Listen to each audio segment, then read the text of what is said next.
सम्राट हर्षवर्धन, जिसने उत्तर भारत को एक सूत्र में पिरोया, उसकी तलवार की धार से भला कौन बच सकता था। इतिहास के पन्नों में हर्ष का नाम स्वर्ण अक्षरों में अंकित है। कन्नौज से साम्राज्य फैलाते हुए हर्ष ने अजेय योद्धा की छवि बना ली थी। उसकी आंखें अब दक्षिण के उपजाऊ मैदानों और समृद्ध राज्यों पर थीं। वह भारत को एक अखंड साम्राज्य बनाना चाहता था और इस सपने को पूरा करने के लिए उसने अपनी विशाल सेना के साथ दक्षिण की ओर कूच किया। लेकिन एक नाम था जिसने हर्ष के विजय रथ को रोक दिया, पुलकेशिन द्वितीय। दक्षिण में एक ऐसा सिंह बैठा था जिसने किसी भी घुसपैठिए को अपने क्षेत्र में कदम रखने नहीं दिया। चालुक्य वंश का प्रतापी सम्राट पुलकेशिन द्वितीय। वह केवल एक योद्धा नहीं बल्कि एक चतुर रणनीतिकार भी था।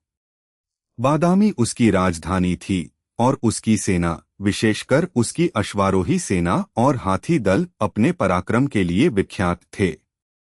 जैसे जैसे हर्ष की सेना नर्मदा नदी के तट पर पहुंची, उसे आभास हुआ कि यह साधारण युद्ध नहीं होगा।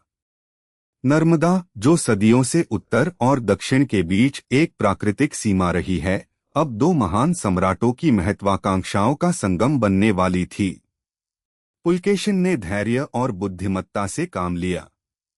उसने सीधे युद्ध करने की बजाय हर्ष की विशाल सेना को थकाने की रणनीति अपनाई। नर्मदा के किनारे एक निर्णायक युद्ध हुआ। पुलकेशिन ने गुरिल्ला युद्ध और अप्रत्याशित हमलों का सहारा लिया। उसने हर्ष की सेना को छोटे छोटे टुकड़ों में बांट दिया, जिससे उनकी ताकत बिखर गई। चालुक्य सेना के तेज घोड़े और प्रशिक्षित हाथी दल ने हर्ष के सैनिकों में भय पैदा कर दिया। पुलकेशिन ने भौगोलिक लाभ का भी बखूबी इस्तेमाल किया।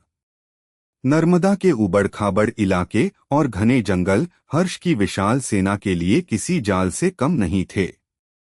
हर्ष की सेना, जो उत्तर के खुले मैदानों में लड़ने की आदी थी, दक्षिण के इस अप्रत्याशित युद्ध शैली के सामने टिक न सकी। परिणाम, सम्राट हर्षवर्धन को एक करारी हार का सामना करना पड़ा। उसकी अजेयता का मिथक टूट गया। उसे अपनी महत्वाकांक्षा को छोड़ना पड़ा और नर्मदा को ही अपने साम्राज्य की दक्षिणी सीमा स्वीकार करनी पड़ी। पुलकेशिन द्वितीय ने इस विजय के बाद परमेश्वर और दक्षिण पथाईश्वर जैसी उपाधियां धारण की, जो उसकी सर्वोच्चता का प्रतीक थीं।